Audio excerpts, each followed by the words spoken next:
Alumnos, buenos días.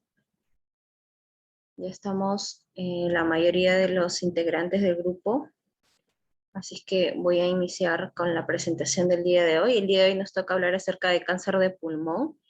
Los objetivos, lo primero vamos a definir qué es cáncer de pulmón, vamos a hablar de la epidemiología actual del cáncer de pulmón, cómo es que están ocurriendo cambios en cuanto a la presentación y a los grupos poblacionales que tienen más afectación por esta patología. Vamos a hablar acerca de los síntomas, las características de cada tipo de cáncer, la clasificación actual del cáncer de pulmón, en cuanto a la afectación, ¿no? El TNM, según la octava clasificación de la Organización Mundial de la Salud, y vamos a hablar de las medidas terapéuticas que hay, haciendo una reseña final acerca del nódulo pulmonar. Bien, entonces voy a empezar.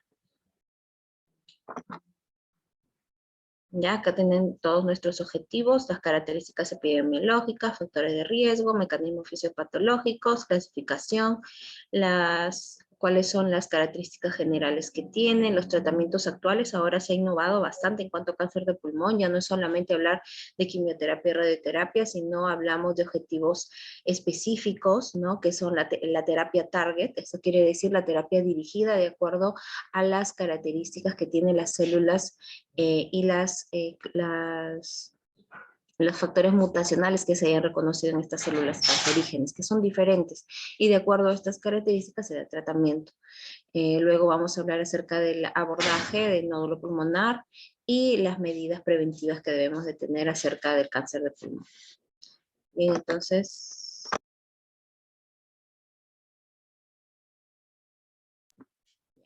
en cuanto a la definición, pues el cáncer de pulmón o carcinoma broncogénico se refiere a tumores que se originan en el parénquima pulmonar o dentro de los bronquios. ¿Ya? Entonces, estamos viendo acá el tejido normal, ¿no? A nivel pulmonar, que está compuesto por diferentes células. Tenemos las células claras, las células ciliadas, que se van a encargar de hacer el barrido y la limpieza del tracto respiratorio.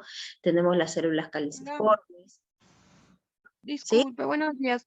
No sé si soy yo, pero a mí no me cambia la diapositiva, se queda en la primera.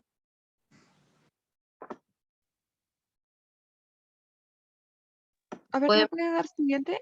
No, no cambia, sigue en cáncer de pulmón. Doctora, creo que es Erika, porque a mí sí No, me cambia la sí. diapositiva. Creo que es el internet de Erika, doctora. ¿Sí? Ya, a ver, verifiquen porque sí, tus compañeras me están diciendo que ellas sí logran apreciar los cambios. Estamos en la tercera diapositiva y sí lo están apreciando. Ya, Sí, doctora, voy a salir y voy a volver a entrar. ya, listo. Ya, entonces, como estamos viendo, acá voy a tener que apagar el video un ratito. Ya, entonces acá tenemos las características, ¿no? Tenemos las estructuras celulares del epitelio pulmonar, ¿no? Del parénquima. Tenemos las células claras, las células ciliadas, las células caliciformes, la membrana basal, las células neuroendocrinas y la célula basal. Entonces, en el cáncer de pulmón, ¿qué es lo que pasa? La afectación va a ser a nivel de las células claras, va a haber una alteración debido a la inflamación y del metabolismo celular, que no van a pedir una adecuada limpieza del tracto respiratorio, van a afectarse las células ciliadas también, las células caliciformes en mayor proporción y las células neuroendocrinas, porque hay que recordar que también existe cánceres de tipo neuroendocrino que van a ocasionar alteraciones de tipo hormonal. Entonces, esto es lo que estamos viendo, ¿no? Eso es lo que nos representa esta imagen, ¿no? Que el carcinoma de pulmón va a ser una enfermedad crónica que va a ocasionar una proliferación de las células del epitelio respiratorio. Al ocasionar esta proliferación, pues van a alterarse totalmente todas sus funciones y su metabolismo normal. Entonces, en cuanto a la epidemiología, ya para el año 2020 tenemos una nueva actualización de la GloboCan, que es una institución que se encarga de darnos datos epidemiológicos actuales y estadísticas mundiales, ¿no? De todos los países, de todos los continentes que presentan cáncer.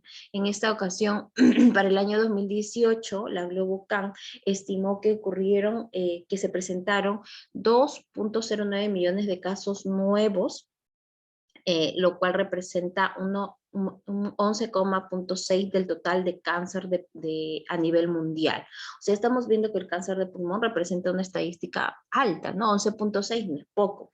Y 1,76 millones de muertes, lo cual representa 18,4% total de muertes de cáncer. Bueno, lo cual nos está diciendo que es un cáncer bastante agresivo, que ocasiona bastante mortalidad, y bueno, pues que necesita estrategias adecuadas para poder abordarlo, ¿no? Entonces, eso es lo que nos reportó la incidencia, la mortalidad que es alta, ¿no? Entonces, lo que lo convierte actualmente al cáncer de pulmón a la causa más frecuente de cáncer, ¿no? En hombres y mujeres, muy por encima de otros cánceres, ¿no? Ya sabemos que en el hombre hay que pensar cáncer de próstata, en la mujer de mama, útero, pero el cáncer de pulmón es el cáncer pues más frecuente y que ocasiona bastante mortalidad, ¿no? Eso es lo que hay que abordar y lo que hay que tomar en cuenta ahora. Entonces, como ya nos había dicho la Globocan, el cáncer de pulmón está aumentando. Entonces, los números de casos nuevos para el año 2020 en ambos sexos y en todas las edades. A ver, un momento.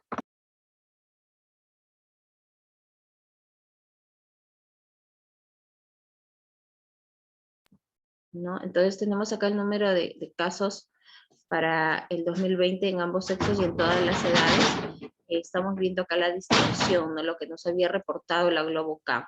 Tenemos la primera incidencia, ¿no? Y el pulmón el cáncer de pulmón ocupa el segundo lugar, miren, de todos los cánceres que están representados a nivel mundial, ¿no? Entonces, tiene una incidencia bastante alta. Luego ya le siguen los otros tipos de cáncer, ¿no? El colorectal, la próstata, estómago, hígado, cervicuterino, esófago y otros tipos de cáncer, ¿no? Ya para el número de muertes. Cuando hablamos de mortalidad, la representación gráfica varía. Para representar la mortalidad por cáncer, pues vemos que el cáncer de pulmón ocupa pues el primer lugar, ¿no? Tenemos 18,7%. Y luego le sigue el de trato gastrointestinal, luego le sigue de mama, esófago, páncreas.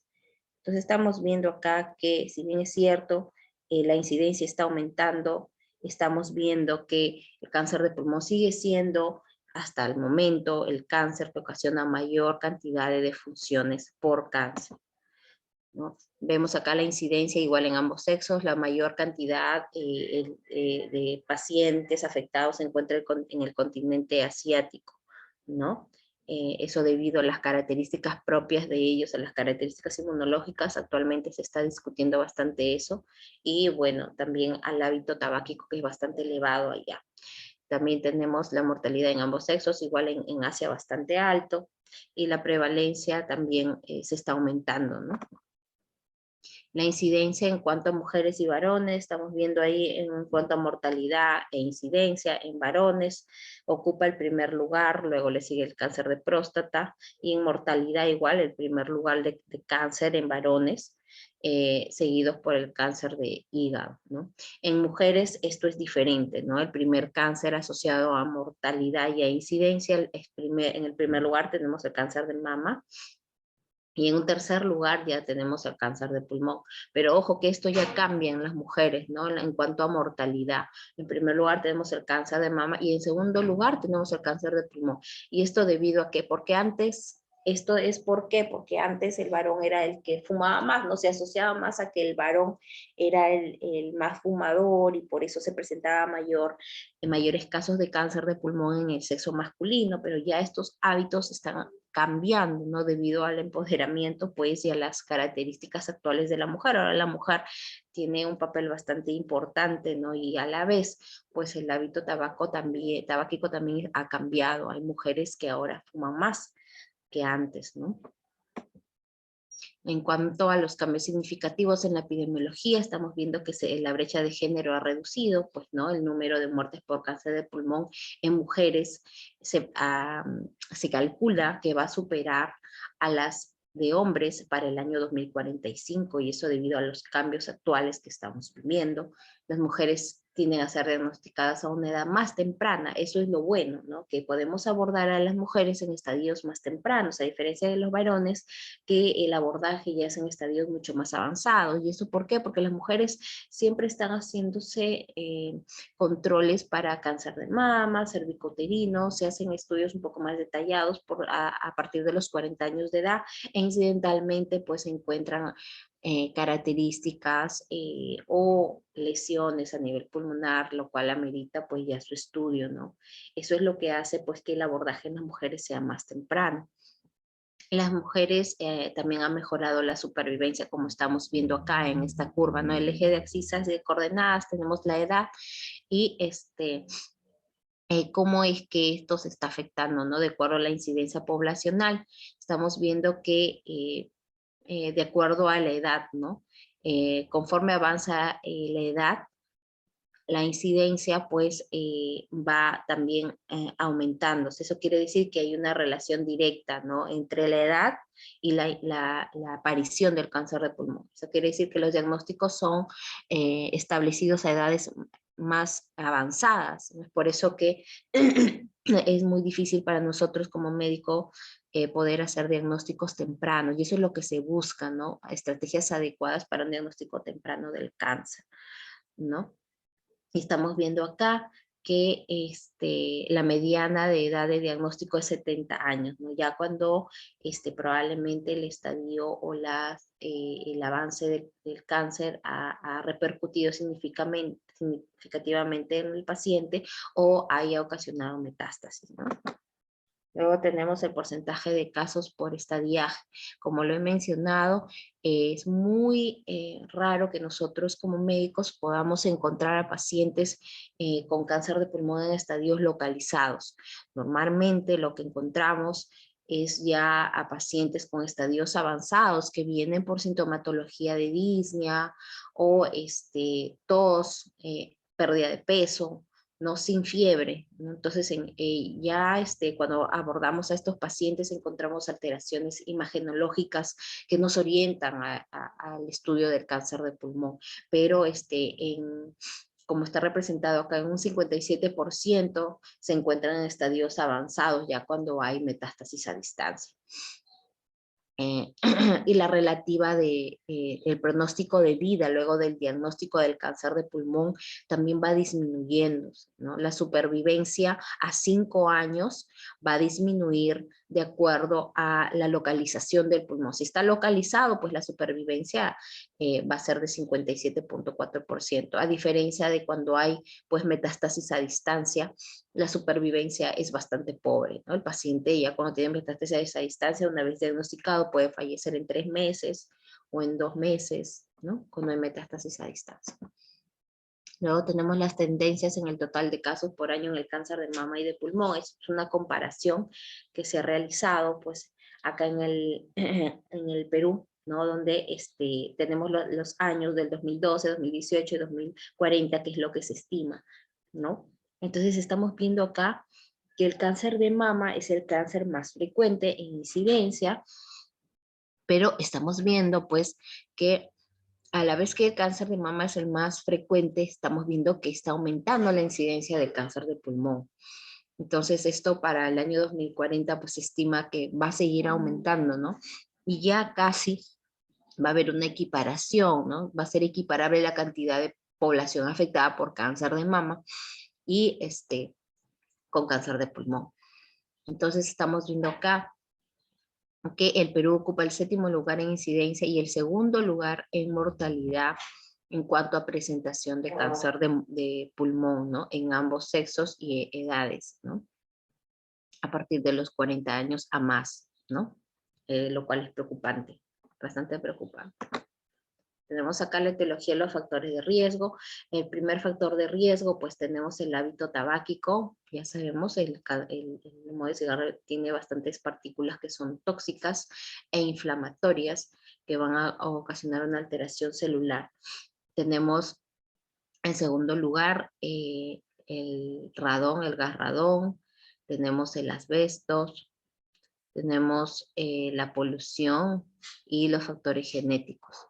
Entonces, si nosotros vemos estos 5 factores de riesgos, en primer lugar siempre el cáncer es el hábito tabáquico, luego tenemos los factores genéticos, ¿no?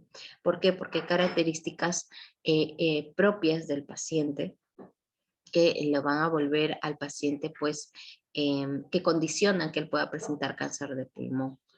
¿Eso qué quiere decir? Que no todos los pacientes que fuman van a desarrollar cáncer de pulmón, como hay pacientes que nunca han fumado en su vida y desarrollan cáncer de pulmón. Y eso está ligado directamente a factores genéticos propios del paciente.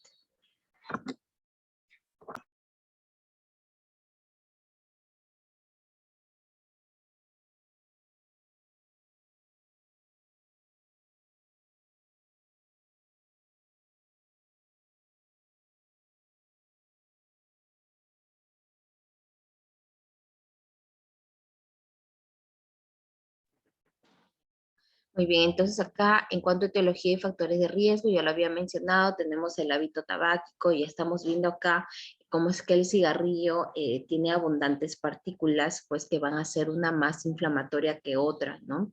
Ya para esto, en el año 39 se asoció directamente al tabaco con la presencia y la presentación pues, de cáncer de pulmón y para el 64 se reconoció como el principal causante de cáncer de pulmón. Para esto es necesario reconocer que existen 4 tipos de,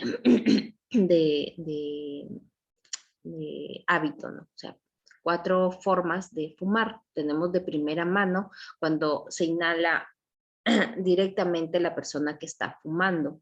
De segunda mano es la que inhalan los que lo rodean. De tercera mano es el humo que está impregnado en los tejidos, o sea, en la ropa. Y de cuarta mano son las colillas, pues, ¿no? Para esto es importante que nosotros sepamos el hábito tabáquico que tenga el paciente, saber si el paciente es un fumador pesado o no. Y esto nos va a ayudar a saber identificar si el paciente tiene riesgo de presentar en algún momento cáncer de pulmón relacionado al hábito tabáquico. Entonces es necesario saber el número de paquetes años. Para eso usamos la fórmula del número de cigarrillos por día que fuma y lo vamos a multiplicar por el número de años que el paciente viene fumando y esto lo vamos a dividir entre 20. Si bien es cierto, esta fórmula se utiliza más para pacientes con EPOC para poder clasificar al paciente. Esta fórmula es utilizada también en el contexto de pacientes que tengan el hábito tabáquico para poder saber si tienen riesgo en algún momento de presentar cáncer. Luego tenemos acá otros carcinógenos pulmonares, aparte del humo del cigarrillo, pues tenemos el radón, el arsénico, el asbesto, el berilio, cadmio, plomo, níquel, cromo, el polvo del óxido de fierro, la radiación gamma, las radiaciones ionizantes de los rayos X, pero estas radiaciones ionizantes, bueno, esto va a estar en relación a un contacto bastante frecuente, ¿no? O sea, más de 5.000, 4.000 placas radiográficas que yo me saque me exponen a presentar en un momento cáncer, ¿no? Pero si no es así, pues no. Ya tenemos el gas mostaza, los insecticidas y bueno, los otros carcinógenos que se mencionan en esta tabla.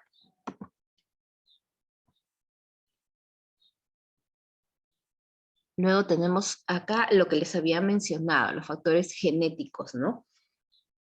Les había dicho que muchos fumadores no desarrollan cáncer de pulmón y paradójicamente algunos fumadores sí lo hacen. Entonces, de este grupo, aproximadamente un 10% de los pacientes fumadores, incluso menos, van a desarrollar cáncer de pulmón en algún momento de su vida. Y hay otros que sí. Y esto se debe a mecanismos individuales que tiene el paciente. O sea, hay una alteración celular relacionada pues al metabolismo de la misma célula que no va a permitir que esta célula pueda contrarrestar los efectos nocivos o no se realice una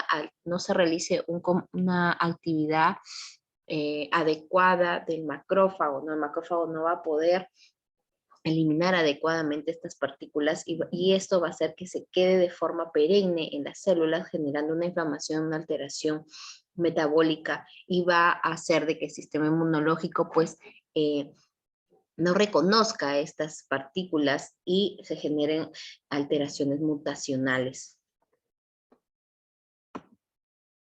En cuanto a la fisiopatología, Tenemos acá la exposición repetida a carcinógenos, en particular, pues como se ha mencionado, el humo de cigarrillo, lo cual va a conducir a una displasia del epitelio pulmonar. O sea, va a haber una alteración celular debido a esta exposición repetida y frecuente en el tiempo. Entonces, si la exposición continúa, ¿qué es lo que se va a producir? Se van a producir alteraciones y mutaciones genéticas que van a alterar la síntesis de proteínas y por lo tanto se va a alterar el sistema metabólico de las células. Esto a su vez, como lo estamos mencionando, va a interrumpir el ciclo celular y va a promover la carcinogénesis. Entonces tenemos acá que se producen mutaciones genéticas, de las cuales las más comunes para desarrollar cáncer de pulmón son el MIC-C, el BLA2, P53, para cáncer de pulmón de células pequeñas, y el EGFR, el CRAS y el P16 para el cáncer de pulmón de células no pequeñas. Eso quiere decir que tenemos dos grupos, ¿no?, de cáncer de pulmón de células pequeñas y células no pequeñas. Y existen diferentes características mutacionales para cada uno de estos grupos.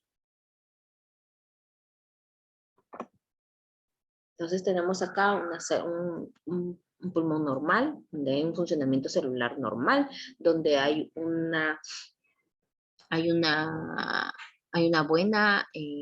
un buen trabajo y coordinación, ¿no?, para que se me entienda, entre las células inmunoreguladoras y las células proinflamatorias, antiinflamatorias, y las reguladoras y las contrarreguladoras. Entonces, eso va a permitir que exista pues un total funcionamiento de las células.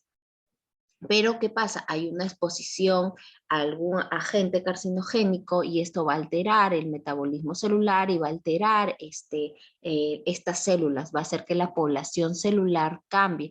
¿Qué quiere decir? Que va a haber mayor cantidad de células proinflamatorias y va a haber mayor cantidad de células contrarreguladoras, lo cual va a promover pues alteraciones celulares que van a generar alteración de la síntesis proteica y posteriormente pues alteración en cuanto al metabolismo, condicionando ya una progresión y alteraciones mutacionales, lo que va a desencadenar pues en una progresión de estas células, y el sistema inmune no va a poder contrarrestar esta actividad celular, ¿no? Mejor dicho, las células cancerígenas hacen de que escapan de nuestro sistema inmunológico, lo engañan, ¿no? Y nuestro sistema ya no puede hacer más debido a estas alteraciones. Como alteraciones metabólicas, estamos viendo que se altera la glicólisis y hay un aumento acá, ¿no?, de los mecanismos citotóxicos, ¿no? Vamos a ver que hay una alteración.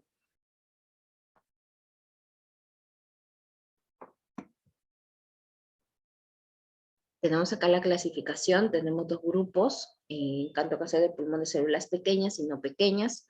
Células pequeñas tenemos el cáncer de pulmón, carcinoma de células pequeñas, el carcinoma combinado de células pequeñas, y el cáncer de células no pequeñas, que es el grupo que vamos a abordar ahora, porque es el más frecuente y el que nosotros vemos en la práctica clínica. Tenemos el adenocarcinoma, el carcinoma de células largas, tenemos el carcinoma de células escamosas, ¿ya? Entonces, eso es lo que vemos.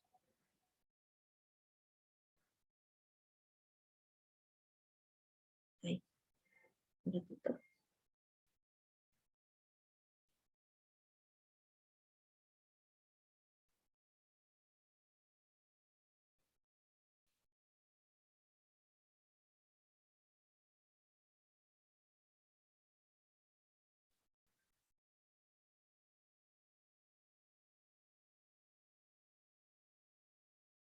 A ver, un momento, alumno, espera un ratito que estoy recibiendo una llamada.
Ya, ahora sí. ¿Me escuchan, alumnos?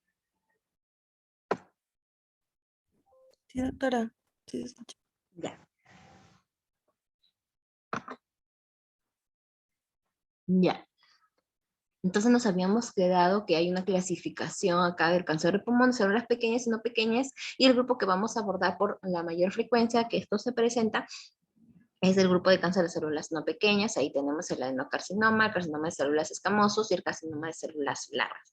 Es importante para nosotros reconocer y saber con qué tipo de cáncer nos estamos enfrentando, porque las características histológicas que tengan estos tumores nos va a permitir a nosotros hablar del pronóstico y también nos va a permitir dar un tratamiento adecuado, una terapia target. ¿Eso qué quiere decir? Una terapia objetiva de acuerdo al cáncer de pulmón que estamos nosotros diagnosticando histológicamente. Entonces tenemos acá el cáncer de pulmón de células pequeñas representan solamente un 15 a 20% del total de cánceres de pulmón y están más asociados al tabaquismo. Tiene mayor tiempo de duplicación y hace metástasis mucho más temprano. Y los carcinomas de pulmón no microcíticos o de células no pequeñas van a representar del 80 al 85% de los cánceres de pulmón, lo cual hace pues que nosotros nos enfoquemos más en este grupo de cánceres. Y dentro del cáncer de pulmón de células no pequeñas tenemos el adenocarcinoma, que tiene pues un mayor porcentaje de presentación. Tenemos una presentación de 37-47%, luego está en segundo lugar el carcinoma de células grandes, de células escamosas y luego de células grandes. Entonces acá tenemos la histología del cáncer de pulmón, de células pequeñas y no pequeñas, de acuerdo a las frecuencias en las cuales estos se presentan. Vemos de células no pequeñas de un 85%, histológicamente vemos otros de células no pequeñas, el porcentaje que estos tienen, y vemos acá las mutaciones, ¿no? Las características mutacionales, cuáles son los genes que se ven alterados por mutación celular. Vemos acá que la mutación más frecuente que estamos viendo acá es el CRAS, ¿no? Que es la mutación pues, que aborda un 29% de mutaciones. Por eso que nosotros cuando tenemos un paciente con cáncer de pulmón, ya vamos a sala, le hacemos su biopsia y ese pedacito de tejido, si sea el más chiquitito, lo mandamos a hacer estudios para ver si tienen estas alteraciones mutacionales. Y de acuerdo a estas alteraciones mutacionales ya le damos un tratamiento específico dirigido para esa mutación. Entonces, cuando hablamos de cáncer de pulmón de célula pequeña, estamos hablando ahora de que este cáncer no es ya una enfermedad, sino varias, ¿no? Porque estamos viendo, pues, que existen 3 tipos de cánceres dentro de este grupo de cáncer de célula no pequeña, pero a la vez en estos grupos existen muchas alteraciones mutacionales, ¿no? Sobre todo del adenocarcinoma, ¿no? Existen bastantes mutaciones. Entonces ya no hablamos de una sola cosa, ya no hablamos solamente de cáncer de pulmón, y cáncer de pulmón anteriormente se enfocaba solamente, ya vamos a darle quimio y radio. No, ahora ya no es así, ahora ya ha cambiado el tratamiento del cáncer de pulmón. Entonces, cuando tenemos un adenocarcinoma, generalmente la ubicación que este va a tener cuando se descubre inicialmente es de una masa periférica que va a estar bien delimitada, va a estar sobre todo en las zonas periféricas del pulmón. Y este cáncer va a ser la causa más frecuente de nódulo pulmonar solitario maligno, ¿no? Es la causa más frecuente entre los no fumadores y es la causa más frecuente de derrame pleural maligno. Causa metástasis extratorácicas en el 80% de los casos, o sea, tiene un gran factor metastásico, ¿no? Y también va a sentar pues, en cicatrices tuberculosas, ¿no? Entonces esa es la característica del adenocarcinoma. Tiene una ubicación periférica y generalmente pues es la mayor causa de nódulo pulmonar solitario maligno. Las manifestaciones clínicas tenemos tos, pérdida de peso, malestar general, dolor torácico, hemoptisis, linfadenopatías, dolores óseos, hepatomegalias, síntomas cerebrales, disfagia e infecciones respiratorias. ¿no? Ya estamos viendo que conforme este cáncer va progresando, los síntomas se hacen mucho, mucho más frecuentes.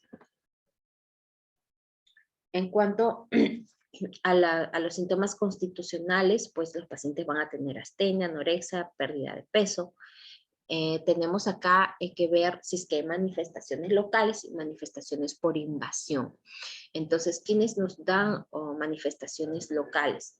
Tenemos según la ubicación, tumores centrales y tumores periféricos. Entonces, los tumores centrales, ¿quiénes nos van a dar o van a tener esta presentación? Tenemos el carcinoma microcítico y el epidermoide.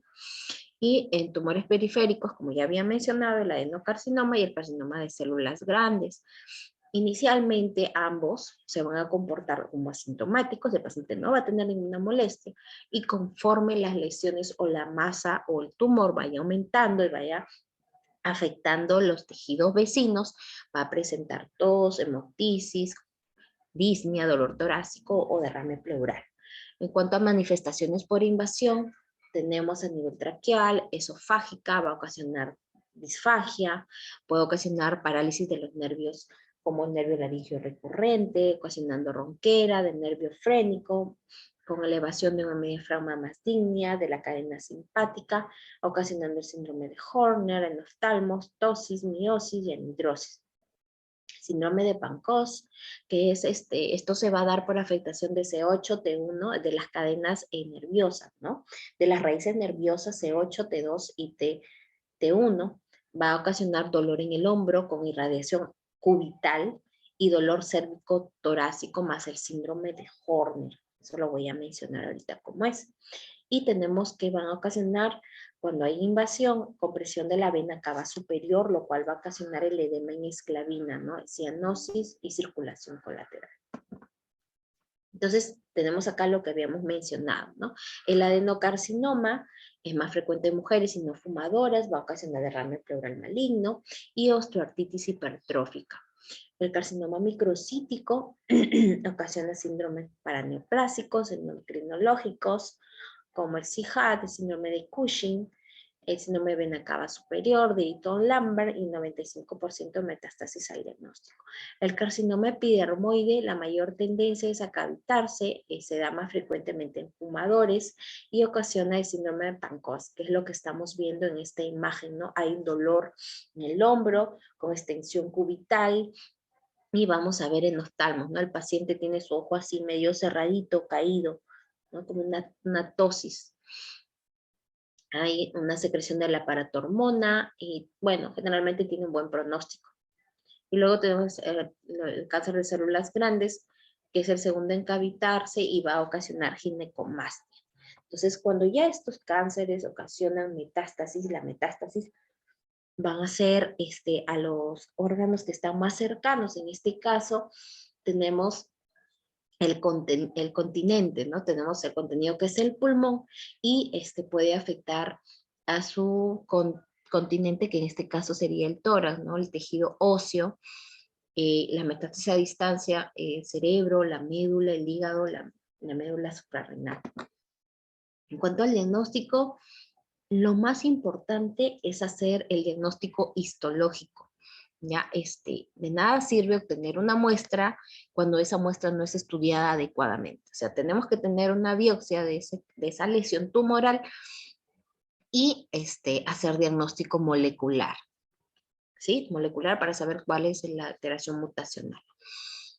Efectuar la etapificación, o sea, saber en qué etapa estamos del cáncer, evaluar la reserva cardiorrespiratoria. Esto es importante, ¿por qué? Porque tenemos que nosotros, al momento de hacer el diagnóstico, tenemos que saber cuál es la función pulmonar del paciente, ¿no? Si el paciente está en condiciones óptimas, sobre todo en los pacientes que tienen estadios tempranos, ¿no? Que solamente tienen una lesión bien encapsulada, en periférica, esos pacientes son candidatos a cirugía y con eso se puede solucionar el problema y hacer controles periódicos. Entonces es necesario saber antes de la cirugía si el paciente tiene una función respiratoria óptima, ¿no? Y después ya hacerle controles sucesivos. En cuanto al diagnóstico de las metástasis, de acuerdo a los lugares de frecuencia, tenemos que el órgano pues, que se va a ver más afectado, tenemos el hígado, las suprarrenales, hueso y cerebro.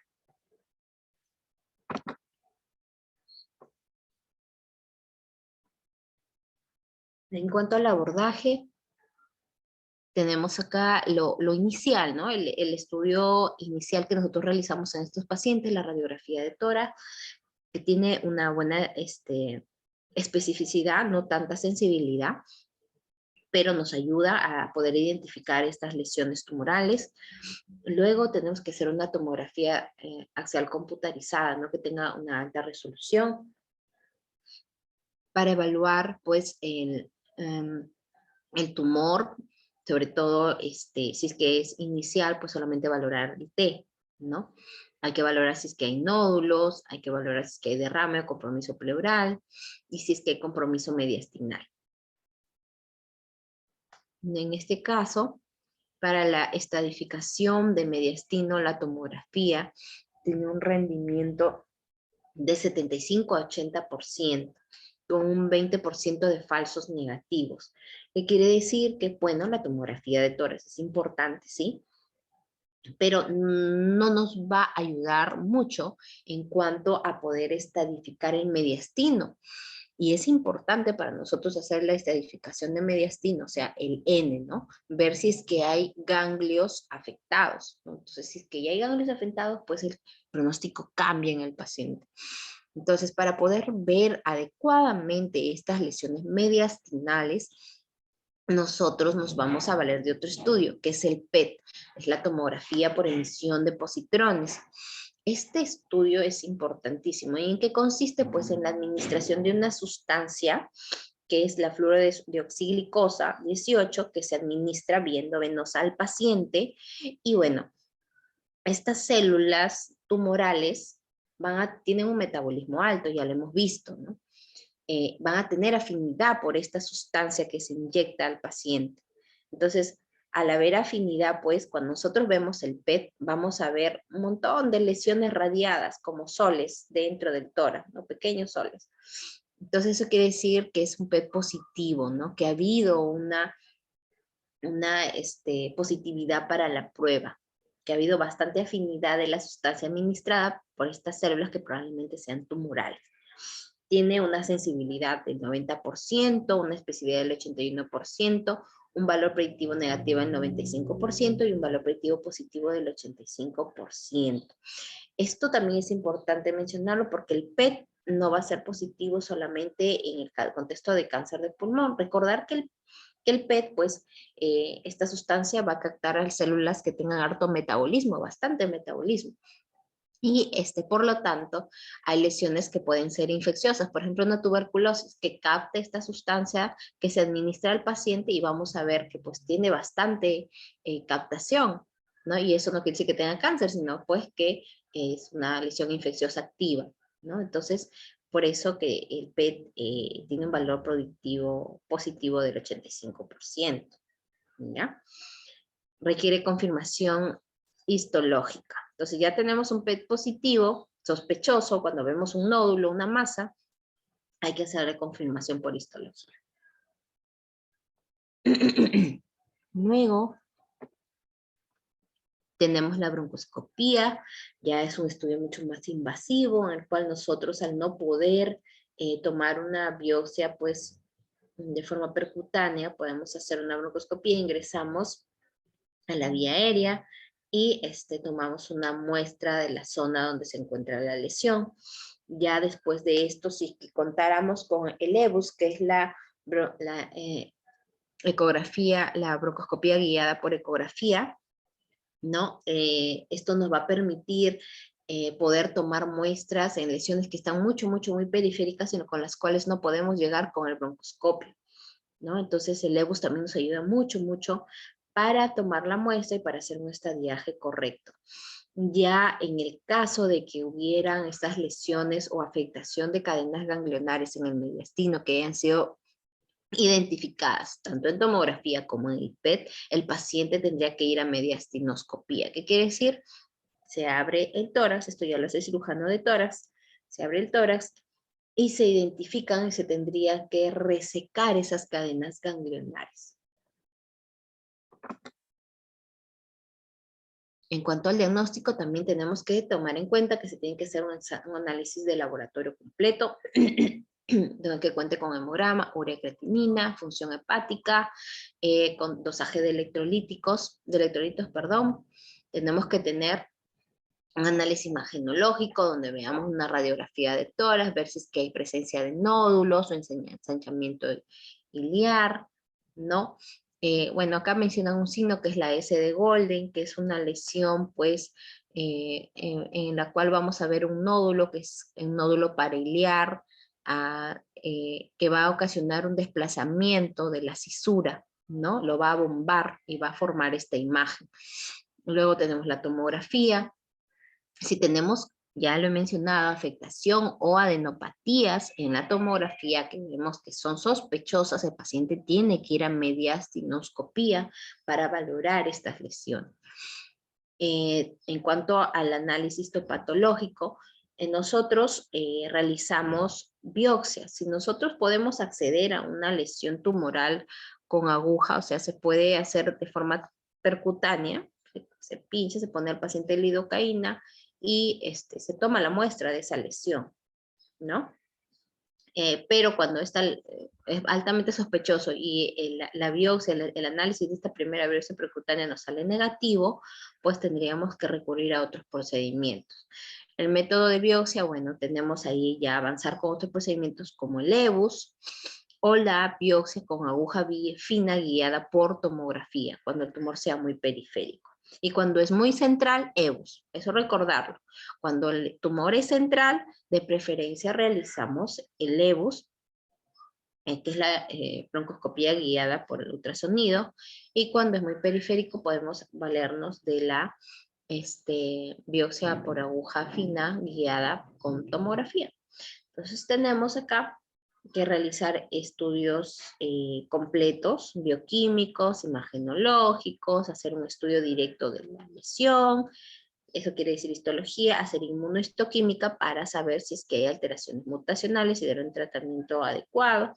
Y bueno, pues no, eso es lo que tendríamos que hacer. En cuanto al diagnóstico, en resumen, hay que tomar en cuenta acá que lo más importante para nosotros es obtener una muestra de calidad, una muestra adecuada para poder hacer el diagnóstico. Eso quiere decir que es necesario hacer una biopsia adecuada y de esta, luego ya que hemos hecho el estudio por imágenes y que hemos estadiado, hacer el estudio de estas lesiones, de este tejido, perdón, que hemos tomado por biopsia y ver si es que hay, pues, alteraciones mutacionales para un tratamiento específico. Entonces acá tenemos que en cuanto al diagnóstico, una vez ya tomada la biopsia, vamos a clasificarlo en célula pequeña, no pequeña, y molecularmente vamos a ver si es que hay mutaciones, ¿no? EGFR, ALK, ROS1, PDL1. Y tenemos que a la vez en el paciente valorar, una vez ya haciendo todo el diagnóstico, su estado funcional, ver si tiene comorbilidades, qué preferencias de tratamiento quiere y el acceso que el paciente pueda tener al tratamiento y a recibirlo. Cuanto al diagnóstico diferencial de cáncer, pues tenemos las neumonías bacterianas, las bronquitis, los tumores carcinoides de pulmón, la neumonía por microplasma, el derrame pleural, el neumotórax, cáncer de pulmón de células pequeñas, el síndrome de vena cava superior, tuberculosis y neumonía viral. Tenemos ahora acá el estadiaje.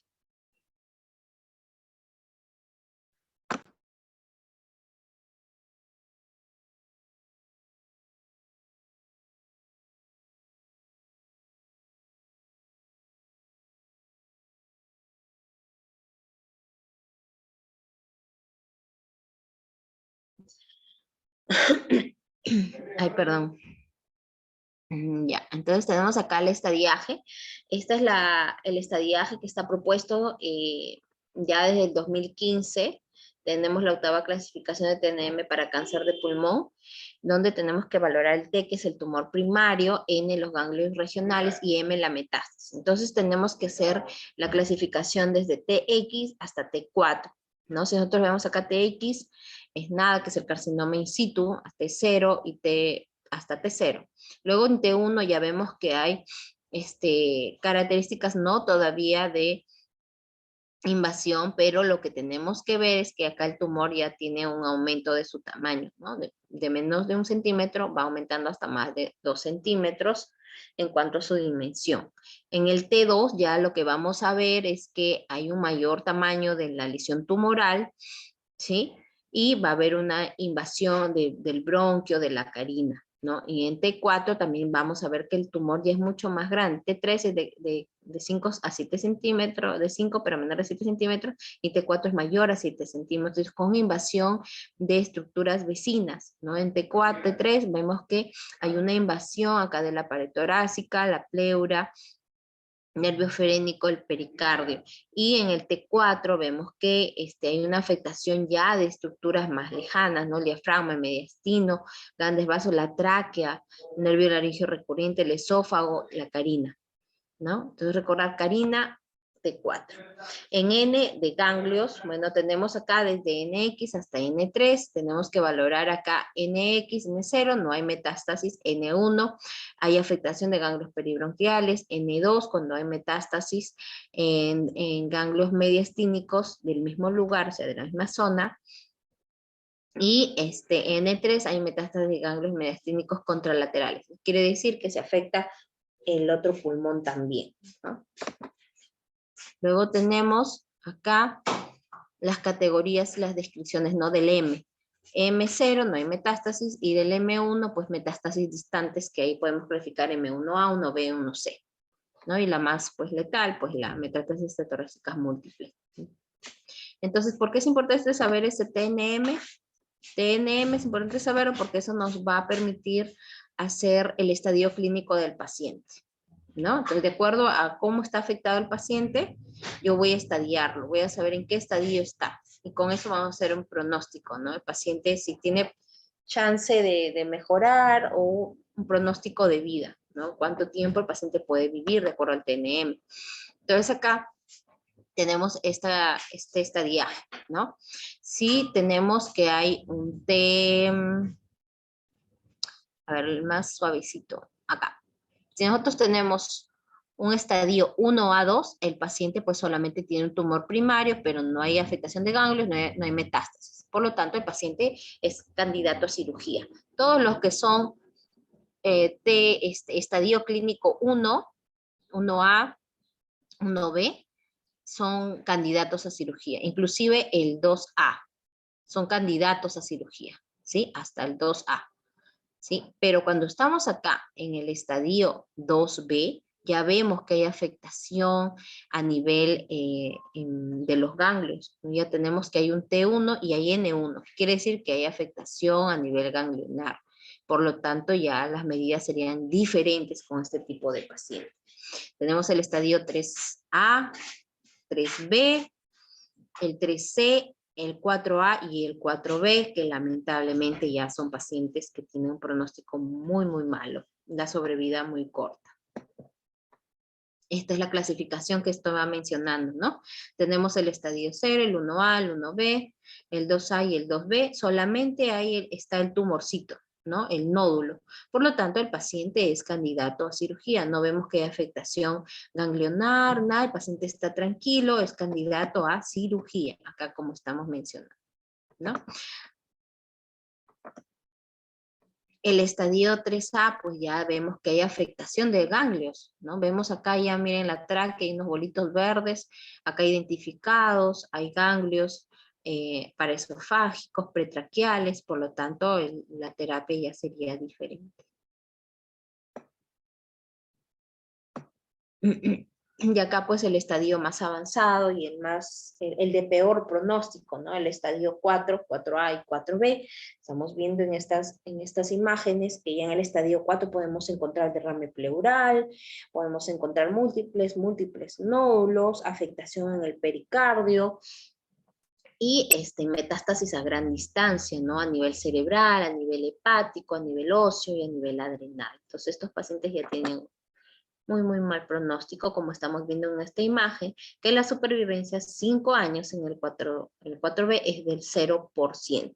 Quiere decir que el paciente, pues, va a fallecer rápido, lamentablemente, ¿no?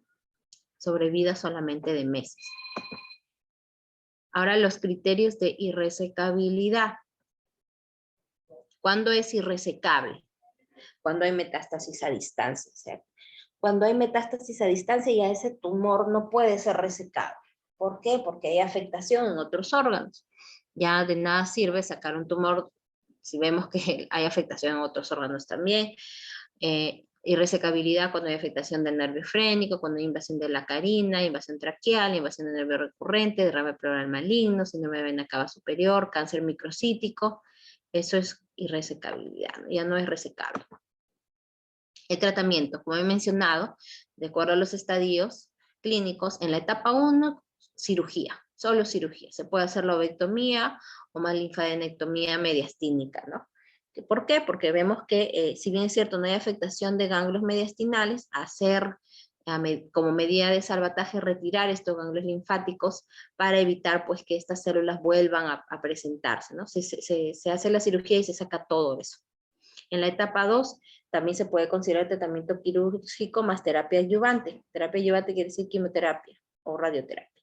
En el estadio 3, localmente avanzado, se hace quimioterapia de inducción en pacientes con buena capacidad funcional, en pacientes con respuesta completa, parcial o enfermedad estable, cirugía resectiva posterior. Etapas 3B, quimio, radioterapia, y estadio 4, solamente quimioterapia. Esto tenemos ahí las terapias que actualmente existen, ¿no? Desde 2006 hasta el 2020, cómo es que han cambiado los tratamientos para el cáncer de pulmón. Vemos que antes hablábamos solamente de quimioterapia, radioterapia, del platino, pero ya actualmente existen muchos tratamientos ya dirigidos de acuerdo al perfil mutacional de la célula cancerígena. El tratamiento, ya lo he mencionado, hay que dar una terapia personalizada para cáncer de pulmón de célula no pequeña cuando este sea avanzado. Actualmente estamos hablando de terapia dirigida para el cáncer de pulmón, ¿no?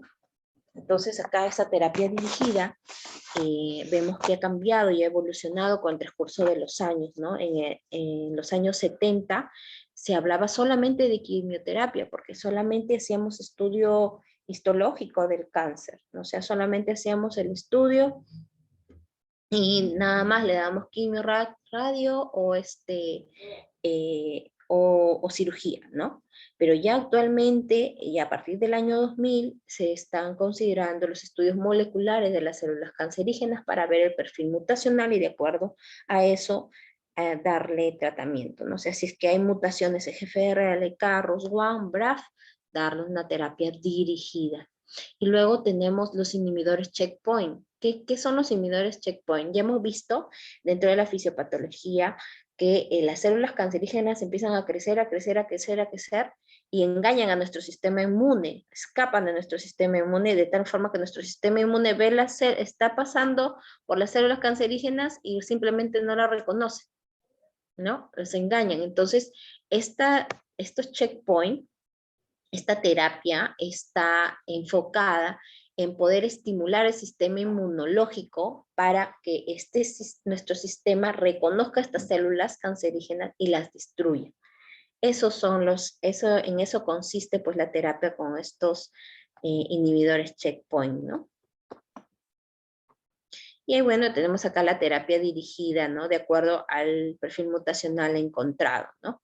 Si es que vemos que hay una mutación en GFR, le damos gefitinib. Si es que hay mutación ALK, crizotinib. MET también crizotinib. Cuando hay mutación ROS1, crizotinib, ¿no? Esta es la terapia de elección de acuerdo al perfil mutacional. Y como estamos mencionando en adenocarcinoma, la mutación más frecuente es el CRAS. ¿Sí? La mutación CRAS en un 25%, luego tenemos el EGFR y el ALK, y luego le siguen las otras mutaciones. Ahora, en inmunoterapia y cáncer de pulmón, también es importante hablar de esto. Entonces, es importante saber que el tumor va a desarrollar dos tipos de mecanismos para evadir el sistema inmunológico, ¿no? Uno, va a evitar ser reconocido o producir sustancias inmunosupresoras, ¿no? Estos son los dos mecanismos. va a evitar ser reconocido o va a producir sustancias inmunosupresoras. Estos mecanismos, pues, han hecho de que los estudios, los científicos se aboquen y puedan, de acuerdo a estas alteraciones que se encuentran, desarrollar terapias dirigidas para el cáncer de pulmón.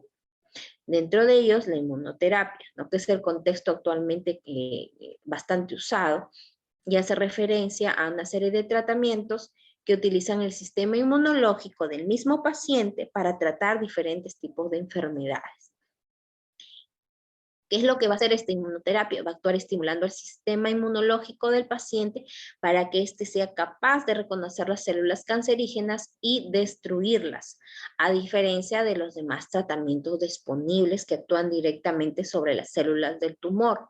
Entonces ya sabíamos que la quimio y la radio son buenos para poder destruir las células tumorales, sin embargo tienen efectos adversos bastante fuertes, bastante fatales, ¿no? En algunos casos para los pacientes, sobre todo la radioterapia, ¿no? Por la exposición que tienen para poder acabar con estas células cancerígenas. En este tipo de tratamiento de inmunoterapia lo que es estimularse el sistema inmune para que pueda destruirlas, ¿no? El mismo sistema inmune del paciente se estimula. Entonces acá tenemos el tratamiento, regímenes de tratamiento de acuerdo a los estadiajes de cáncer de pulmón, ¿no? Para inmunoterapia. Tenemos estadio 4, células no pequeñas, ¿no? Tenemos acá, se tendría que dar un inhibidor PDL1 o un PD1, PDL1 inhibidor, ¿no? Esa es la terapia. Cuando es irresecable y está en un estadio 3 avanzado, ¿no? Se podría el paciente beneficiar pues de quimioterapia con PDL1, ¿no? Entonces ya sabemos, estadio 4 se da inmunoterapia, PD1, PDL1 inhibidor o conforme está mencionado acá. Estadio 3 se da quimioterapia, quimioradioterapia con terapia ayudante de inmunoterapia.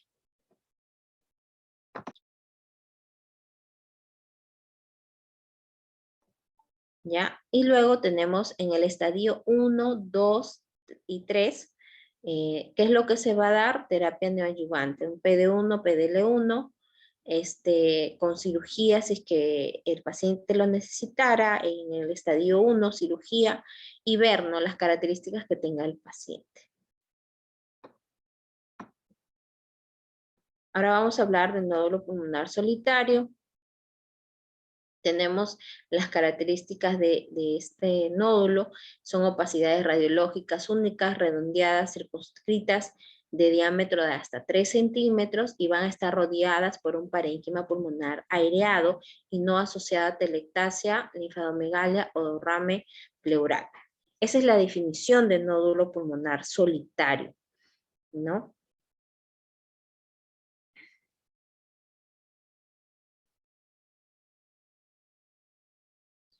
Entonces, esa es la definición.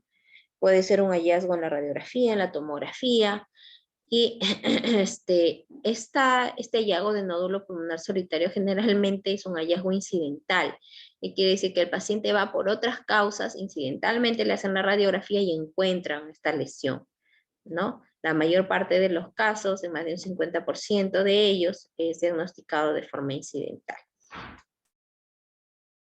En promedio, en una de cada 1000 radiografías doctoras como hallazgo incidental, van a tener el hallazgo pues, de nódulo pulmonar en pacientes que están asintomáticos. Y estos nódulos son importantes desde el punto de vista clínico, ya que pueden representar una lesión maligna inicial potencialmente curable, ¿no? Esto es importante porque ya sabemos pues que ante este hallazgo uno podría pensar cualquier cosa. ¿Qué significa eso, no? Lo que nos dicen los pacientes, doctor, y eso que está ahí, yo veo una manchita en el pulmón, ¿qué significa? ¿Qué se preocupa? Entonces eso hay que hacerle seguimiento y explicarle al paciente si fuera necesario, que va a necesitar estudios más amplios, ¿no? La prevalencia de malignidad del nódulo pulmonar solitario puede variar de un 2 hasta un 23%. En cuanto a la etiología del nódulo pulmonar solitario, El nódulo pulmonar solitario es la manifestación radiológica de muchas enfermedades. ¿Qué quiere decir? Yo puedo encontrar un nódulo pulmonar solitario y no necesariamente va a ser maligno. Le tengo que hacer seguimiento, sí, pero no va a ser maligno en todas las veces. Puedo encontrar un nódulo en contexto de una tuberculosis, en histoplasmosis, criptococosis, coccidioidomicosis, en granulomas, en 80%.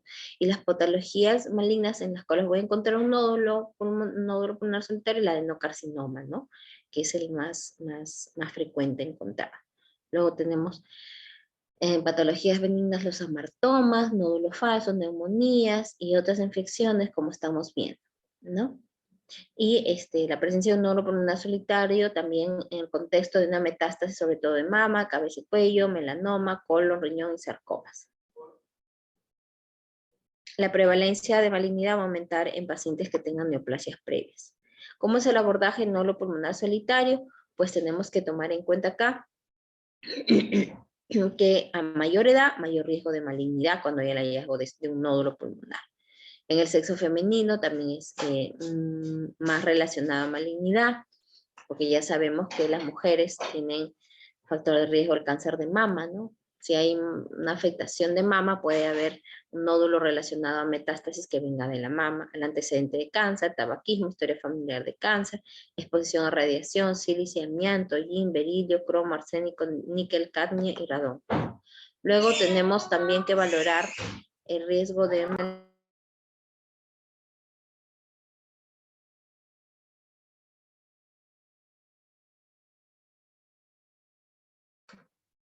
Para valorar el riesgo de malignidad tenemos que valorar las características de este nódulo. Entonces, ¿cuáles son esas características? Cuando el nódulo es subcéntrico pequeño, es decir, menos de 5 milímetros, las probabilidades de malignidad son bastante bajas. Conforme el nódulo va aumentando de tamaño, ¿no? Y es mayor a 10 milímetros, la malignidad se acerca hasta un 50%. En cuanto a las características, podemos tener nódulos sólidos, subsólidos, en vidrio esmerilado y mixto. Sólido, pues la malignidad es de un 7%. Cuando es subsólido, la malignidad es de 34%. En vidrio esmerilado puro la malignidad va del 20%. Y cuando es mixto, ¿qué quiere decir? Que tiene componente sólido y vidrio esmerilado, la malignidad es mucho mayor, en 63%. ¿Qué quiere decir cuando es nódulo sólido? Que se ve bien blanquito, ¿no? Bien blanquito, no tiene otras características, bien redondeado, ¿no? Y nódulo mixto es aquel nódulo, es como la imagen del centro, ¿no? La tomografía del centro que estamos viendo, que tiene un componente sólido, o sea, se ve una estructura bien blanquita, bien definida, bien redondeada, pero alrededor hay como una mancha blanquita. ¿Sí la logran apreciar? La imagen del centro. De la tomografía central. Ah, la que tiene la letra B, doctora. Sí, estamos viendo ahí que tiene un componente mixto, ¿no? Tiene un componente sólido, donde está la lesión, bien blanquecina se ve, y vemos que hay como un halo, como si fuera una cometa, ¿no? ¿Sí lo logran apreciar? Sí, doctora. Sí, doctora, sí se ve. Como una manchita blanca, ¿no? Ese componente es el componente en vidrio esmerilado, ¿no? Un componente que se ve como una nubosidad periférica alrededor de esa lesión, como si fuera un cometita, ¿ya? Entonces ese es un componente mixto, ¿no? Y tiene un porcentaje bastante elevado de malignidad, ¿ya? Y luego tenemos los otros, ¿no? Nódulo pulmonar solitario, vemos la tercera imagen tomográfica donde estamos viendo ahí una lesión bien redondeada, bastante sólida, periférica, no tiene componentes de malignidad, y en la parte inferior vemos esa radiografía donde estamos viendo un nódulo, bien también periférico, bien circunscrito, bastante redondeado, y es un componente sólido, ¿no? Ahora tenemos que valorar las características de esta lesión, de este nódulo, no solamente valorar si es sólido, mixto o subsólido, sino las características que nos van a orientar hacia malignidad del mismo. Ahí tenemos que valorar esto. Entonces, la tomografía es el método actual de elección para valorar la malignidad. Permite conocer la morfología, tamaño, el contenido interno, la vascularización y la velocidad de crecimiento del nódulo pulmonar. Las reconstrucciones con un grosor de corte menor de 1.5 milímetros van a mejorar la resolución espacial y la sensibilidad de la detección de los nódulos. Entonces, acá tenemos que valorar cómo es el nódulo, qué características tiene ese nódulo que yo voy a ver en algún momento de mi vida y que me orientan a que es maligno. Entonces, tenemos que valorar acá primero la edad y los factores de riesgo del paciente. A mayor edad, mayor probabilidad de que sea maligno. Los factores de riesgo: tabaquismo, exposición a asbestos, la historia familiar, antecedente de cáncer o que el paciente ya tenga diagnóstico de otra neoplasia. Probabilidad de malignidad en relación al tamaño, a la calcificación y a las características radiográficas. Con respecto al tamaño, cuando es mayor de 20 milímetros, tiene un 50% de malignidad. Cuando es menor, cuando es muy chiquito, se le puede hacer controles periódicos cada 6 meses o anual. Si vemos que sigue igual, no aumento de tamaño, simplemente se hace controles anuales. Porque ese nódulo puede ser pues debido a una cicatriz, una secuela, una calcificación, ¿ok? Luego, si esta lesión tiene calcificaciones, también nos van a orientar, pero estas calcificaciones son diferentes. Hay calcificaciones que nos orientan hacia benignidad y hay calcificaciones que nos orientan hacia malignidad. Entonces, a benignidad, cuando yo encuentro un nódulo y veo que tiene una calcificación central, difusa, homogénea, laminado en palomitas de maíz, como estamos viendo en la cuarta imagen, ¿no? Donde veo un círculo con un montón de manchitas negritas. Bueno, pues tiene características de benignidad. Ahora, ¿cuándo es maligno? ¿Cuándo voy a encontrar calcificaciones malignas? Cuando vemos que tiene un patrón reticular, punteado, amorfo y excéntrico. Quiere decir que la calcificación es periférica a la lesión. En cuanto a los bordes de la lesión, entonces es benigno cuando los bordes son lisos, ¿no? De la lesión. Cuando es escalopado, también tiene un 60% de malignidad. Cuando es espiculado, aumenta 90% y en corona irradiada 95%. Les voy a enseñar acá la imagen que hemos visto anteriormente. ¿Ya? Entonces estamos viendo la tomografía de la imagen A, ¿no? De la imagen A. Tenemos acá un nódulo pulmonar espiculado. ¿Qué quiere decir? Que no es completamente redondo, sino que salen excrescencias de la superficie del tumor, de la lesión, ¿no? Como proyecciones. Eso es lesión espiculada. O lesión también en corona radiada, ¿no? Se ve como un sol del cual salen bracitos pequeñitos, ¿no? Al encontrar esta lesión, yo ya no pensaría en una lesión benigna, tengo que pensar en malignidad. Igual como la imagen del medio, ¿no? Y en la imagen C estamos viendo esta lesión que acá nos mencionan, ¿sí? Escalopada, ¿no? Que no hay proyección, no hay imagen corona radiada, pero es periférica y amerita estudiar. Y en la parte inferior ya estamos viendo una imagen que tiene características de benignidad, ¿no? Es bastante redonda, no hay proyecciones, no hay especulación, bien lisa, en bordes, entonces tiene más características de benignidad. Y estamos viendo en el centro hay una calcificación central. ¿Sí la logran apreciar? En la imagen D. Sí, doctora. Sí, Sí, se ve como un halo alrededor inclusive de la calcificación. Sí, se ve, ustedes ven esta lesión, es un nódulo bien circunscrito, sus bordes lisos, es una circunferencia bien circunscrita, no es irregular, no hay especulación, pero en el centro de este nódulo yo veo una imagen calcificada, ¿no?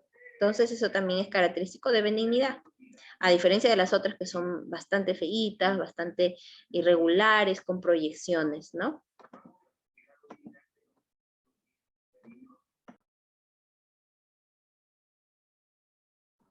Ahora vamos a ver en cuanto a resumen del nódulo pulmonar solitario. Los nódulos pulmonares solitarios tienen que ser típicamente menores a 30 milímetros. Conforme estamos viendo, vayan aumentando de tamaño, pues se aproximan ya a un tamaño que nos orienta a malignidad. Para todo paciente con nódulo pulmonar solitario se recomienda hacer una tomografía sin medio de contraste para óptima evaluación inicial. Tanto clínica como técnicas de imagen y modelos pronósticos nos van a ayudar a establecer el riesgo de malignidad. Para nódulos pulmonares solitarios sólidos, se recomienda seguimiento a 2 años y para los subsólidos en 3 años de seguimiento, ¿sí? Hay que realizar una biopsia y obtener una buena cantidad de tejido, evaluar el riesgo de malignidad de acuerdo a las características de que estamos mencionando, la edad, factores de riesgo, las características que tenga la lesión, si tiene espiculación o no, si parece corola radiada, o simplemente si es un borde liso, bien redondeada la lesión, pues ya no me orienta tanto a malignidad, ¿sí? Si es que veo un paciente con múltiples nódulos, hay que evaluar de manera individual. El procedimiento que se va a realizar debe ser valorado de acuerdo a la probabilidad de malignidad, tamaño, localización, experiencia local, decisión del paciente, ¿no? Entonces, acá cuando dice el procedimiento que se debe ser valorado de acuerdo a la probabilidad de, ¿qué quiere decir? Yo como médico, si estoy viendo una lesión y de acuerdo a lo que yo estoy observando, voy a decidir si le hago una biopsia percutánea, si le hago broncoscopía. Yo tengo que decidir el procedimiento que le voy a realizar de acuerdo a la probabilidad de malignidad, de acuerdo al tamaño, a las características que tenga esta lesión, a su localización y a la experiencia que nosotros tenemos de acuerdo a la observación del paciente. Asimismo, tenemos que respetar la decisión del paciente. Importante también mencionar que el seguimiento debe ser realizado por tomografía. Si yo voy a hacer un seguimiento a un paciente que tiene un nódulo pulmonar, no voy a hacerle seguimiento radiográfico. Tengo que hacerle un seguimiento por tomografía para valorar las características completas de esta lesión y ver si es que ha habido cambios con el tiempo con respecto al tamaño y a sus características. En cuanto a prevención, ya ustedes saben, no fumar, quitar el hábito tabáquico, evitar pues los otros tipos de tabaquismo de primera, segunda, tercera y cuarta mano, usar mascarilla en ambientes que estén altamente contaminados o en lugares donde se trabaje y ahí hay una alta exposición a agentes carcinógenos, hacer ejercicio, una alimentación saludable, hacer pues terapias adecuadas de relajación y en el caso de que sea necesario usar pues purificadores ambientales, no evitar la contaminación. Con respecto a las conclusiones, el manejo correcto del paciente con cáncer de pulmón es multidisciplinario, se debe obtener una biopsia con suficiente tejido para análisis de histología y biomarcadores. Eso es importante, no solamente hacer la histología y decir ya está el cáncer. No, tengo que hacer un estudio molecular y ver si es que hay mutaciones, ¿no? ¿Y cuáles son estos biomarcadores que debe tener? Por lo menos PDL1, GFR, ALK, ROS1 y BRAF. Y de acuerdo a eso le damos el tratamiento. Y bueno, como ya sabemos, el tratamiento de cáncer de pulmón es personalizado. Ya no es como antes, que solamente hablábamos de quimio y radio, y actualmente es un manejo más alentador, por así decirlo, para el paciente, ¿no?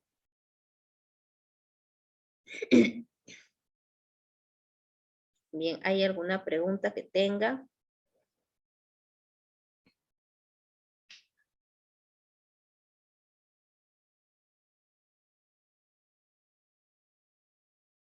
¿O no? Porque ya hemos terminado. He tratado de hacer lo más resumido posible el tema, porque hablar de cáncer de pulmón es un tema muy largo. No estamos hablando acá de tumor neuroendocrino, nada de esas cosas, porque son tumores ya que no deberían pues de abordarse. Ustedes deben de saber lo más importante, ¿no? Francis, tenía una pregunta. Sí, doctora, disculpe, en el caso del nódulo pulmonar solitario, justo como lo había mencionado, que tiene riesgo de malignidad, o sea, se le denomina nódulo cuando se encuentra de modo incidental o sea, si ya tiene la sintomatología y encima tiene bueno, la imagenología, ¿no? Y se ve así también solo, ¿no? Sin una, sin la, justo lo que estaba, la linfadenomegalia o el derrame pulmonar o la telectasia. Entonces ya, o sea, por más que tenga los síntomas, podemos decir que es un nódulo pulmonar solitario. Las características de un nódulo pulmonar solitario es aquella imagen, como está descrito, la definición de nódulo pulmonar solitario nos dice todo. Es una imagen única, redonda, circunscrita, diámetro hasta 3 centímetros, y va a estar rodeada por un parénquima pulmonar aireado, un parénquima pulmonar normal, y no se asocia a telectasia, linfadomegalia o derrame pleural. Mejor dicho, ustedes van a ver en una radiografía el nódulo pulmonar, van a ver, bueno, así, ¿no? Es un nódulo pulmonar. Es único, ¿no? Es un nódulo, lo estamos viendo por tomografía, no tiene atelectasia, acá no hay líquido, no hay nada, solamente es un nódulo que está rodeado de parénquima pulmonar normal, ¿no? Igual acá en esta pequeña imagen que te vamos a ver, ¿no? Acá, ¿no? Esto es un nódulo pulmonar, es una imagen donde estamos viendo la aparición de esta silueta bien circunscrita, redondeada, que está rodeada por un pulmón normal, ¿no? Esa es la definición de nódulo pulmonar. Ahora, con respecto a su diagnóstico, normalmente el paciente es asintomático.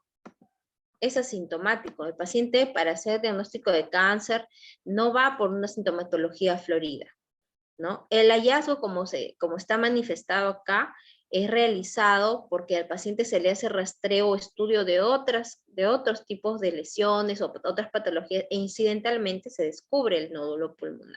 O sea, el paciente no tiene ninguna sintomatología respiratoria, pero por ejemplo, una mujer se está haciendo estudio de cáncer de mama, se está haciendo un screening y encuentra un nódulo, ¿no? Entonces, incidentalmente, la mayor parte de los nódulos pulmonares son encontrados. ¿Ya? Ya, doctora, sí, porque mi pregunta iba orientada a eso, ¿no? O sea, más que todo, más que la definición del nódulo, sino el diagnóstico. O sea, si ya tiene un paciente los síntomas y encima encuentras una imagen Si ya hay que sí, no, sí los síntomas, tú dirías, es un nódulo pulmonar solitario, ¿seguimos considerando como un síndrome o como un posible diagnóstico nódulo pulmonar solitario, o ya nos enfocamos más como en un cáncer o en otra patología, algún otro diferencial de cáncer? nódulo pulmonar solitario, cuando tiene esas características, tú tienes que abordarlo. Ese nódulo pulmonar solitario puede ser maligno o benigno, o sea, puede ser cáncer. ¿Entiendes? O sea, estamos hablando de lo mismo, estamos hablando de cáncer. Si nosotros encontramos un nódulo pulmonar solitario, hay que estudiar ese nódulo. Puede ser infeccioso o puede ser un cáncer. Entonces tienes que hacer un estudio, ¿no? Si tú encuentras un nódulo pulmonar, tienes que hacer todos los estudios que he mencionado, radiografía, tomografía, hacer biopsia y determinar si es maligno o benigno. Ahora, si está sintomático, ningún nódulo pulmonar te va a dar sintomatología tan florida. Ya cuando hay sintomatología tan florida, estamos hablando de que el paciente tiene un estadio avanzado.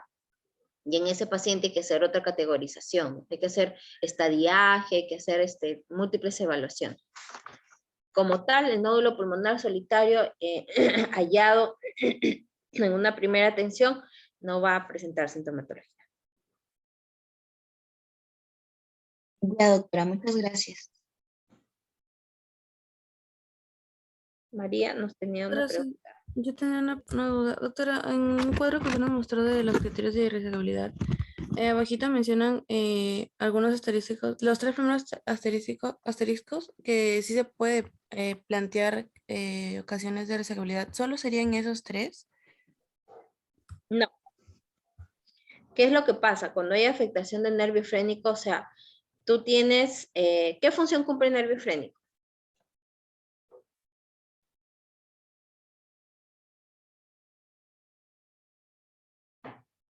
¿Alguien sabe qué función cumple el nervio frénico?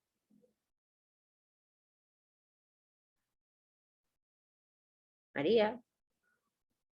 Doctora, bueno, sé que está irrigando pues a la parte de, perdón, el nervio, inerva la parte de atrás, ¿no? Del espina dorsal, también No, o sea, ¿por qué es irresecable? El nervio frénico pues se va a encargar, recorre, ¿no? Desde la columna vertebral, ¿sí? ¿Sí? Desde la región dorsal de la columna, ¿no? La rama dorsal hasta el diafragma, ¿no? Entonces, si es que hay una afectación de este nervio frénico y hay un tumor, una masa que está afectando este nervio y deciden resecarlo, pues el paciente va a tener puede tener una lesión grave durante esta intervención, porque es el nervio frénico que va desde la columna hasta el diafragma. ¿Qué pasa si es que hacen una mala resecación o hay una alteración, una complicación de la cirugía? Pues el paciente se va a quedar con una alteración del músculo diafragmático y el paciente se puede morir, ¿no? Se muere. Por eso es que se pone en ocasiones, se plantea. ¿Eso qué quiere decir? Que no todas las veces se va a hacer. En ocasiones, siempre y cuando la afectación sea mínima, mínima, mínima del nervio frénico. Pero la mayor parte de las veces nos dice de que ya cuando hay afectación del nervio frénico, debemos de optar por irresecar. Es irresecable. Es irresecable porque hay mayor riesgo de daño que de beneficio. O sea, yo al paciente le voy a ocasionar un daño irreversible, ¿no? Entonces, si ya sabemos que tiene un cáncer que está afectando el nervio frénico, es mejor darle calidad de vida que arriesgarnos a ocasionarle la muerte más temprana al paciente, ¿no? Y cuando hay metástasis a distancia, si es que hay metástasis a distancia, hay que valorar dónde es la metástasis. Nos estamos hablando de pulmón y, por ejemplo, tiene metástasis en el hígado o tiene metástasis gastrointestinal. Estamos hablando de zonas que tienen abundantes cadenas ganglionares, ¿no? Y por ende, pues el tumor puede volver a reaparecer, o sea, puede recurrir, o sea, se puede operar, pero el riesgo de recurrencia es bastante alto, porque en esas zonas hay bastantes cadenas ganglionares y por ahí pueden haberse quedado células tumorales, cancerígenas, y en algún momento estas células van a recurrir, o sea, nuevamente se va a presentar el cáncer. Cuando hay invasión de la carina o de un bronco principal, también hay que tener bastante cuidado, porque si vamos a resecar la carina, estamos hablando de la zona de la división de la tráquea. Y si yo tengo una lesión tumoral que afecta a esta zona y voy a hacer una cirugía ahí, tengo que valorar riesgo-beneficio, porque voy a afectarle la vía aérea al paciente al momento de resecar y lo más probable es que el paciente pueda hacer un paro cardíaco. O sea, acá dice, en ocasiones se plantea, pero eso no quiere decir que sea la actitud más benigna para el paciente, ¿no? Eso ya lo tienen que valorar los médicos. Lo más apropiado es, como lo dice acá, criterios de irresecabilidad. Son todos estos. Todos estos. Cuando hay afectación de todas estas estructuras, es irresecable. Salvo cuando el médico considera, de acuerdo a las características individuales del paciente, puede realizar irresecabilidad, de acuerdo a lo que el médico considere prudente, ¿no? Pero como ya te estoy diciendo, todas estas características mencionadas son irresecables. Salvo estos tres que en algún momento un médico podría optar, ¿no? El cirujano podría optar por apoyar al paciente de acuerdo a su experticia, ¿no? Porque si está invadiendo la carina y yo lo voy a operar, corre el riesgo de lesión de vía aérea y el paciente hace paro, se muere, ¿no? Nervio frénico, lesión del diafragma, se muere, ¿no? Metástasis a distancia no tendría tampoco mucho sentido si es que hay afectaciones en zonas donde hay abundantes cadenas ganglionares. Ya, doctora, gracias. Doctora, la última, Sí. para la estandarización del tumor, ¿es necesario tener los estudios tomográficos o radiológicos? ¿No?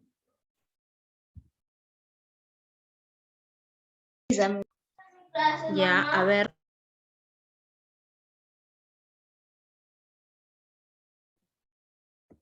Doctora, ¿me Acá escucha? voy a buscarle. O sea, ¿es necesario tener el estudio de tomografía con positrones? ¿Dónde estaba? Creo que estaba por acá. Acá. Ya, entonces acá cuando ya he mencionado, cuando hay compromiso mediastínico, ¿no? Entonces acá ¿qué dice? Tomografía de tórax. Para estadificación de mediastino tiene un rendimiento muy bajo, ya de un 75 a un 80%. Y tiene un 20% de falsos negativos, lo cual quiere decir que si yo voy a ver mediastino porque hay afectaciones ganglionares que se ven en la tomografía, yo tendría que optar por tomografía, por emisión de positrones, por el PET. ¿Sí? Recordar que en la tomografía, muy bien, yo puedo valorar el T, el tumor, puedo valorar también metástasis, ¿cierto? Pero no voy a poder valorar adecuadamente afectaciones ganglionares. Hay múltiples cadenas ganglionares, ¿no? Entonces, esas las voy a valorar por el PET.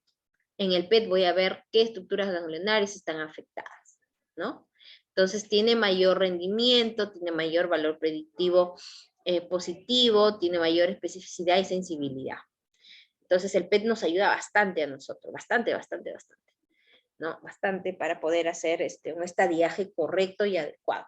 Y también nos va a ayudar a identificar si realmente esas lesiones, por ejemplo, un nódulo pulmonar es maligno, o puede ser debido pues a una infección, ¿no? Un granuloma tuberculoso, por ejemplo, ¿no? Que sea un nódulo representado en la tomografía por emisión de positrones, ¿no? Ya, doctora, gracias. Bien, no hay otra pregunta. Así es que yo considero que hemos terminado. Voy a enviar la ponencia para que ya vayan revisando, y también a través de Percy voy a enviar unos archivos para que ustedes lean para el test de este día viernes. ¿Ok?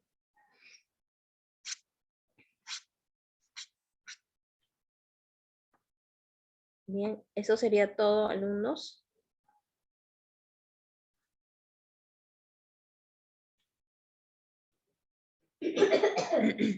Ya,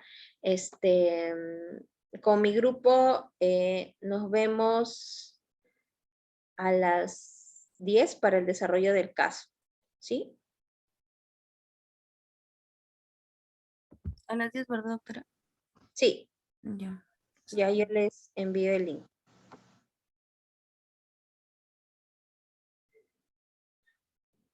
Gracias, sería todo. Doctora, hasta luego. Luego.